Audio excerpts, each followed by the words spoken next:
guys, welcome to my YouTube channel. අද මම රසම රස රයිස් එකක් හදන්න යන්නේ. මේක රස වගේම හරිම ලස්සනයි සර්ව් කරනකොට ඔයගොල්ලෝ බලාගෙන ඉන්න දිගටම රැඳී ඉන්න මගේ වීඩියෝ එකත් එක්ක. මේ මම තඹගත්ත චිකන් ටික ඉස්සෙල්ලාම බැද ගන්නවා. මම චිකන් ටික තඹගත්තේ චිකන් ස්ටොක් එක හදා ගන්න ඕන නිසා. ඊළඟට මම මුලින්ම අපි රයිස් එක හදාගෙන ඉමු. බාස්මති හාල් මම මෙතනදී අරගන්නේ. බාස්මති හාල් ටිකට කර්ඩ් මේස හැඳි දෙකක් දාලා එකට කහ තේ හැඳි භාගයක් දාලා හදාගත්ත ගෙදරදිම හදාගත්ත මේ චිකන් ස්ටොක් එකෙන් තමයි මම මේ රයිස් එක උයාගන්නේ. ඉතින් ඔයගොල්ලෝ චිකන් ස්ටොක් එක හදන හැටි දන්නවා ඇති.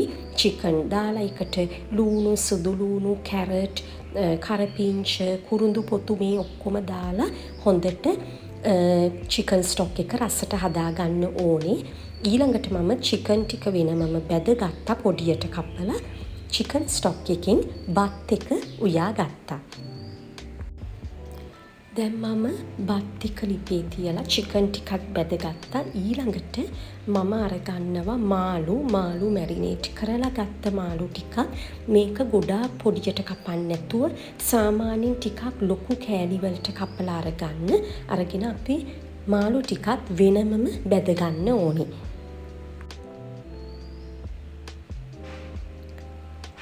ඊළඟට සාමාන්‍ය විදිහට අපිට ඕන කරනවා ඉඟුරු, සුදු ලූණු පොඩියට කපලා ඉස්සෝ ටිකක් මම මෙතනදී අරගන්නවා. ඒ වගේම මේ තියෙන්නේ මම ගන්න එළවලු ටික.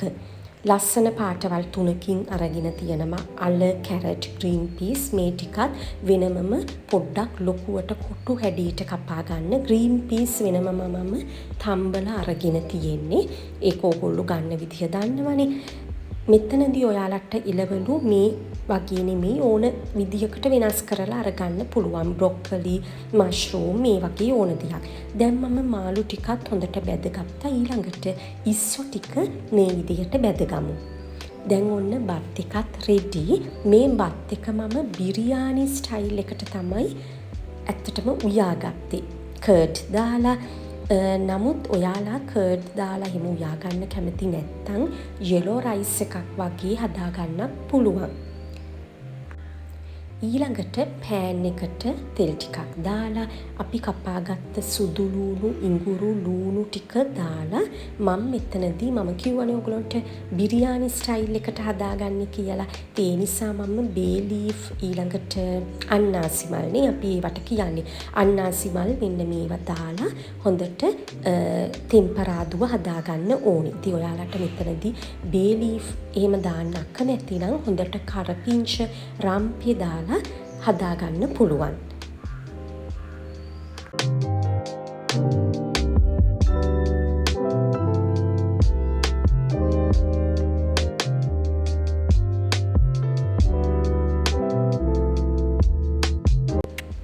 ඊළඟට මම අල, කැරට් ටික දාගන්නවා. මේ ටික තැම්බෙන්න ටිකක් වෙලා යන නිසා මේ එළවලු ටික දාගන්නවා. දැන් ඔයාලා වෙන තව මොනවා හරි එළවලු ඇඩ් කරනවා නම් ගොඩක් වෙලා තැම්බෙන්න යන එළවලු මුලින්ම මේ විදිහට ටෙම්පරාදුවට දාගන්න. මම ෆයිනලි ග්‍රීන් පීස් ටික ඇඩ් කරන්නේ.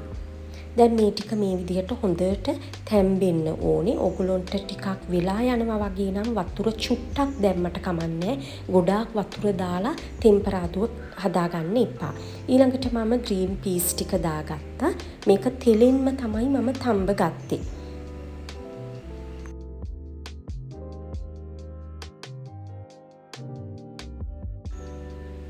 ඊළඟට ලුණු ටිකක් දාගන්න පුළුවන්.